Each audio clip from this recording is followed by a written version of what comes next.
What up, heathens? If you guys don't recall, this kind of happened last week. Do you believe in life after birth? Life after birth? Of course no!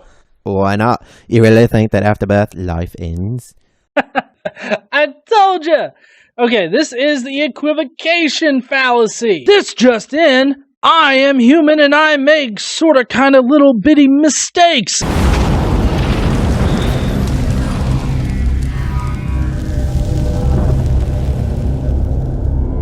Yeah, I admit I made a mistake last week, but it wasn't in, the fallacy that I described, more in the fallacy that I named. But we don't have as much evidence as is in the womb of a woman. So you cannot equivocate two fetuses in a womb talking to each other to the God question at large. We live here, and now only once.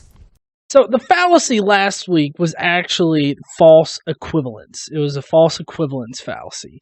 And I really am kicking myself in the ass because I got it wrong. Honestly, I should know this shit like the back of my hand. I've read up on it enough. But just to be thorough, complete, and honest with you guys, I thought that it would be a good idea to go through both of these fallacies that I fucked up on last week. So, the equivocation fallacy. This would be an example of the equivocation fallacy. I wrote a commentary a couple years ago that said, change the words, change the world. Oh, we've been so programmed. Listen, folks, discrimination is a good thing. To discriminate means to look at two objects and say, well, golly, this one's tall and this one's short. Discriminate means to look at differences.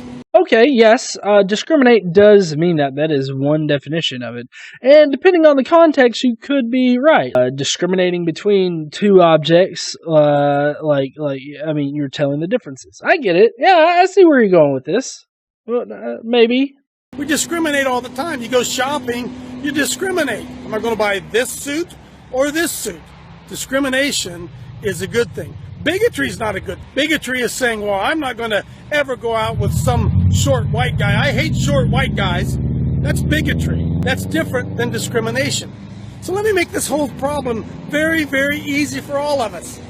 This whole bathroom bill and gender-neutral restrooms, folks, let's discriminate. The equivocation fallacy, or also known as ambiguity or doublespeak, is when you use a word and then try to flip it and use a different definition than the context that it was originally used in. In the example that I just showed you, the equivocation fallacy used here is in the word discrimination. He talks about discriminating as a way to tell the difference between two things, whereas in the context in which he's talking about, discrimination means treating people of different groups differently and often in a lesser capacity than a group that you happen to be in. So what he was using there was doublespeak, ambiguity, or the equivocation fallacy in order to try to confuse you on use of words. It's basically a semantic argument, if you will. It is vastly different from a false equivalence fallacy that I should have used last week instead of the equivocation. The equivocation fallacy that I just showed you and false equivalence are similar. Similar enough that it oftentimes is so confusing that even on Wikipedia, they suggest merging false equivalence and equivocation. So false equivalence is also known as false analogy and other informal fallacy names. But basically, false equivalence is when you try to compare two objects or situations, or compare two things, and they are just incomparable. And so that's why the false analogy would also be it, because it's more specific in that you're using an analogy to compare two things in an attempt to try to understand it better. So if you want to get technical, last week there was a false analogy in it, but it's a false equivalence as well. So if you want to call a double foul, maybe, because he was using two babies in a womb and comparing it to, is there a God? And that's a false analogy because those two are not analogous. And it's a false equivocation because you can't equate the environment of the womb and what babies would think in the womb to the outside world of a womb and, the God question in general. Those are not analogous and those are not equivalent situations. So you could slap them twice with fallacies. But I just wanted to come to you guys today and really hammer home how wrong I was last week and hope that you guys will forgive me a little bit.